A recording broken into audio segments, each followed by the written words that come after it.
అనకాపల్లి లోక్సభ స్థానానికి అభ్యర్థి పేరును వైఎస్ఆర్సీపీ ప్రకటించింది. డిప్యూటీ సీఎం బూడి ముత్యాల నాయుడిని బరిలో నిలుపుతున్నట్లుగా పేర్కొంది. ఇప్పటికే 175 ఎమ్మెల్యే 24 ఎంపీ స్థానాలకు అభ్యర్థుల్ని ప్రకటించిన వైఎస్ఆర్సీపీ అనకాపల్లి ఎంపీ సీటు ఒక్కదానినే పెండింగ్లో పెట్టింది. బూడి ముత్యాల నాయుడు కొప్పుల వెలమ సామాజిక వర్గం, ప్రస్తుతం మాడుగుల సిట్టింగ్ ఎమ్మెల్యేగా ఉన్న ఆయన్ని ఎంపీ అభ్యర్థిగా ప్రమోషన్ ఇచ్చారు సీఎం జగన్. దీంతో మాడుగుల స్థానానికి వైఎస్ఆర్సీపీ ఎమ్మెల్యే అభ్యర్థిగా ఈర్లి అనురాధను ఎంపిక చేశారు. అనురాధ బూడి ముత్యాల నాయుడు కుమార్తె.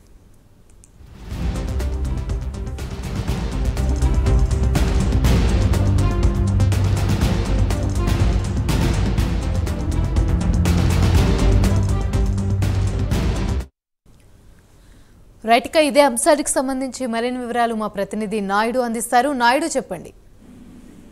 గుడ్ ఈవినింగ్ అండి. ఇక్కడ ఉమ్మడి విశాఖపట్నం జిల్లాకు సంబంధించినంత వరకు కూడా ప్రతి ఒక్క నియోజకవర్గాన్ని వైసీపీ అయితే మాత్రం ఇప్పటికే ప్రకటించడం జరిగింది.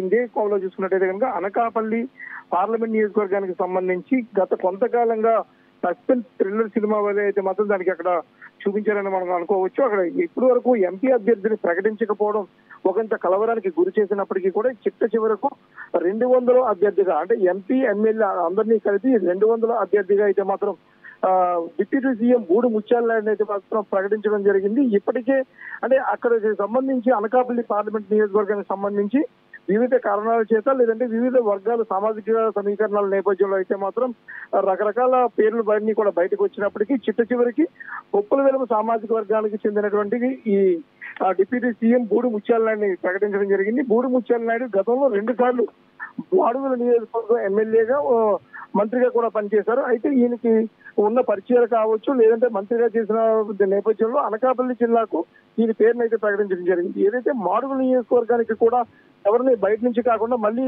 అదే సామాజిక వర్గం ఆయన కూతురు ఎవరైతే బూడి ముత్యాల కూతురు ఎవరైతే ఉన్నారో జెడ్పీటీసీ ఏకోటపాడు సంబంధించిన జెడ్పీటీసీ ఈర్లి అనురాధ అయితే మాత్రం అక్కడ ఎమ్మెల్యేగా కూడా ప్రకటించడం జరిగింది. గత కొంతకాలంగా ఈర్లి అనురాధ చాలా యాక్టివ్ గా ఉండడం, అదే విధంగా చూసుకుంటే తండ్రి మంత్రి అయిన తర్వాత నియోజకవర్గంలో పూర్తిగా కలిగి తిరగడం, అదే విధంగా చూసుకున్నట్టయితే ప్రతి పనిలో కూడా తలలో నాలుగులో అందరికీ అందుబాటులో ఉంటుందంటూ అయితే మాత్రం వైఎస్ జగన్ ఈయనకి ఈ మాడుగుల సీటును కూడా కేటాయించడం జరిగిందని మనం చెప్పుకోవచ్చు. అదేవిధంగా పార్లమెంట్ నియోజకవర్గాలు చూసుకున్నట్టయితే కనుక ఇక్కడ ఇప్పటికే ఈ సామాజిక వర్గాలు చూసుకున్నట్టయితే యలమంచిలి మున్సిపల్ చైర్మన్ అంటే రమాకుమారి ఆర్థికంగా బలంగా ఉన్నటువంటి రమాకుమారి పేరు పరిశీలనలో వచ్చినప్పటికీ కూడా గతంలో కూడా ఆమె గౌర సామాజిక వర్గానికి చెందిన సత్యవతి కూడా అక్కడే చేశారు. అదేవిధంగా మళ్ళీ ఈసారి గౌర కాకుండా వెలమ సామాజిక వర్గానికి సంబంధించి ఇవ్వాలనే ఉద్దేశంతో ఒక బీసీ నాయకుడిగా లేదంటే ఒక మంత్రిగా ఉన్నటువంటి ఈయన పేరును అయితే మాత్రం పరిశీలన తీసుకున్నట్టుగా మనకు తెలుస్తుంది.